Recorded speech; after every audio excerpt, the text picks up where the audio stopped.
Jadi kami dari kelompok 2 akan membahas serta menjawab pertanyaan-pertanyaan yang ada di mini case di topik 3 dan 4 ini. Sebelum membahas kasus di mini case topik 3 dan 4 ini, saya akan memperkenalkan anggota kelompok 2 terlebih dahulu. Pertama yaitu ada Rahmat Derari Mas Wahyudi dengan NRP 1301200076.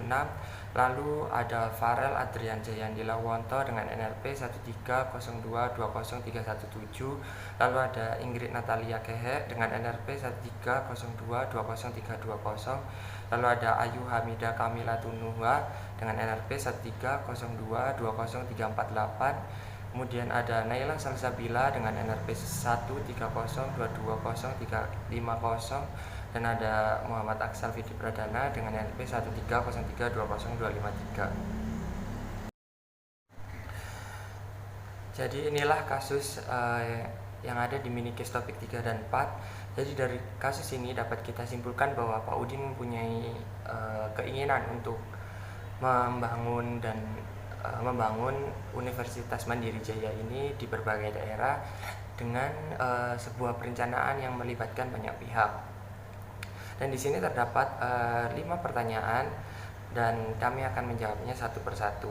Dan pertanyaan pertama akan dibacakan dan dijawab oleh rekan saya yaitu Derari.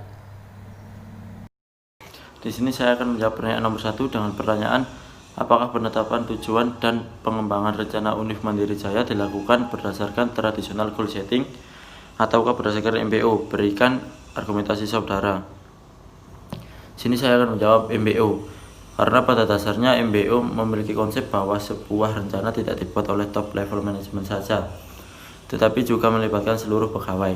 Hal tersebut juga dapat dilihat di kasus bahwa Pak Udin melibatkan seluruh pihak rektorat, tim manajemen dari staf fakultas, dan lain-lain dalam rencananya untuk membuka Univ Mandiri Jaya di berbagai daerah.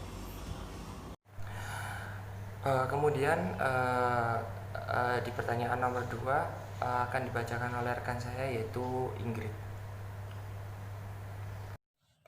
Saya akan membacakan pertanyaan nomor 2. Menurut kelompok kami harus dilakukan karena dari kasus ini kita bisa tahu bahwa banyak sekali animo masyarakat yang ingin menyekolahkan anak mereka di Universitas Mandiri Jaya ini. Namun dalam hal tersebut, Pak Udin harus mempersiapkan segalanya dengan sangat baik, terutama dalam hal perencanaan.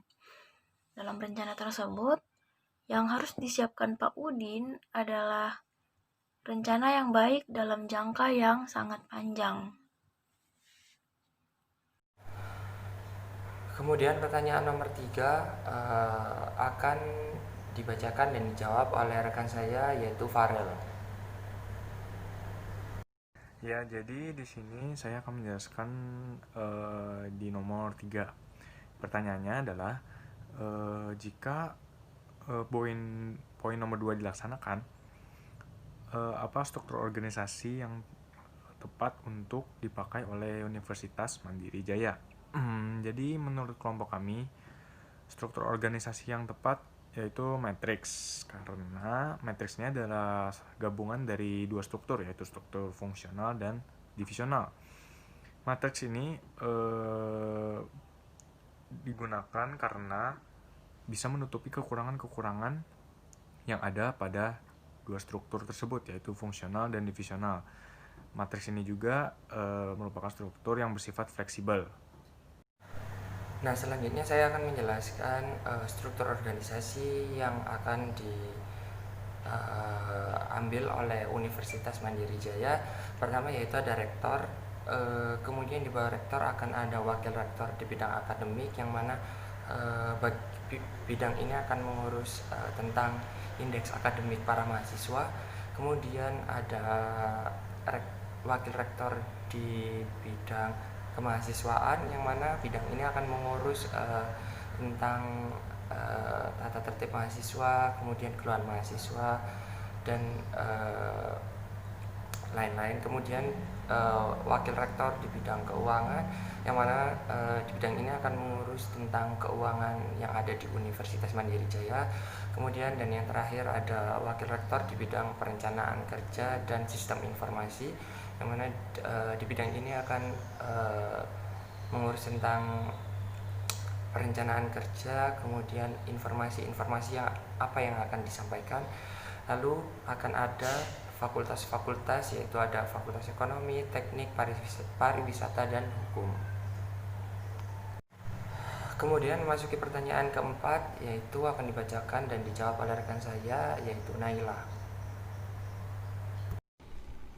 Yang keempat, apa kelemahan dan kelebihan dari struktur organisasi baru yang saudara usulkan di poin ketiga?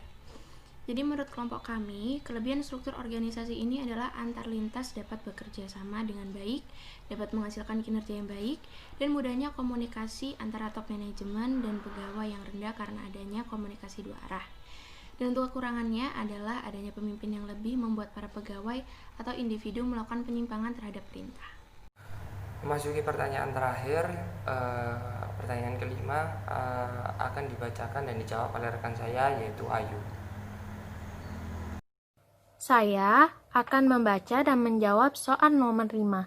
Menurut saudara, sebaiknya Universitas Mandiri Jaya menggunakan struktur organisasi TOL atau flat. Berikan argumentasi saudara. Menurut kelompok kami, struktur organisasi TOL, karena Universitas Mandiri Jaya ini adalah termasuk organisasi yang besar, sehingga mereka memiliki struktur organisasi yang kompleks, rantai komando yang panjang, dan pada umumnya setiap karyawan atau pegawai melapor ke masing-masing penanggung jawab, sehingga penanggung jawab dapat memberikan pengawasan yang lebih besar.